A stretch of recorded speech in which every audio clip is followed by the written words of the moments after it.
Neymar. Yo sinceramente pensé que মুহূর্তে Neymar তোমাকে শক্ত হতে হবে। মেসির বার্তা নেইমারের কাছে, নেইমার তোমাকে প্রমাণ করার কিছু নেই।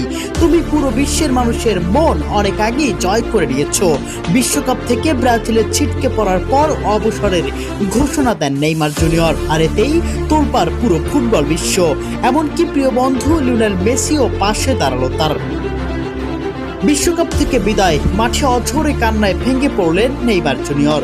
আর এই কঠিন মুহূর্তে তার পাশে দাঁড়িয়েছেন দীর্ঘদিনের বন্ধু লিওনেল মেসি। নেইমারের আবেগঘন বিদায় বার্তা আর মেসির সমর্থন, দুই ফুটবল মহাতারকাকে ঘিরে এখন আবেগে ভাসছে ফুটবল বিশ্ব। 2026 ফিফা বিশ্বকাপের শেষ 16তে নরওয়ের কাছে 2-1 গোলে হেরে টুর্নামেন্ট থেকে বিদায় নিয়েছে 5 বারের বিশ্ব চ্যাম্পিয়ন ব্রাজিল। শেষ বাঁশি বাজতেই মাঠে ভেঙে পড়েন নেইমার জুনিয়র। তার চোখের জল মুহূর্তেই ছড়িয়ে পড়ে সামাজিক যোগাযোগ মাধ্যমে এবং কোটি কোটি ফুটবল প্রেমীর হৃদয় ছুঁয়ে যায়।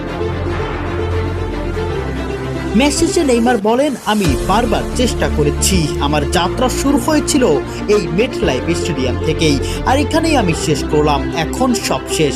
ব্রাজিলের হলুদ জার্সিতে আমাকে আর কখনোই দেখা যাবে না। এই বক্তব্যের মধ্যে দিয়ে ব্রাজিল জাতীয় দলের হয়ে নেইমারের দীর্ঘ অধ্যায় এখানেই শেষ হলো। এদিকে দীর্ঘদিনের বন্ধু লিওনেল মেসিও নেইমারের প্রতি নিজের সমর্থন জানিয়েছেন। মেসি এক বার্তায় বলেন, নেইমার বিশ্বের অন্যতম সেরা ফুটবলার এবং বিশ্বকাপে তার মতো একজন খেলোয়াড়কে দেখতে পাওয়া ফুটবলের জন্য গুরুত্বপূর্ণ। তুমি অনেক আগেই তোমাকে প্রমাণ করেছো, নতুন করে প্রমাণ করার কিছু নেই। শক্ত হও বন্ধু, সঠিক সিদ্ধান্ত নাও এই সময়ে। বিশ্বকাপ থেকে ব্রাজিলের বিদায় এবং নেইমারের চোখের জল শুধু একটি ম্যাচ হারার গল্প নয়, এটি একটি প্রজন্মের অন্যতম সেরা ফুটবলারের সংগ্রাম, প্রত্যাবর্তন এবং আবেগের গল্প। মাঠ ছাড়ার সেই মুহূর্তে নেইমারের কান্না যেন কোটি ব্রাজিল সমর্থকের অপূর্ণ স্বপ্নের প্রতিচ্ছবি হয়ে ইতিহাসের জায়গা করে নিল। প্রিয় দর্শক, নেইমারকে নিয়ে মেসির এমন বার্তা আপনাদের কাছে কেমন লেগেছে কমেন্ট বক্সে অবশ্যই জানিয়ে যাবেন।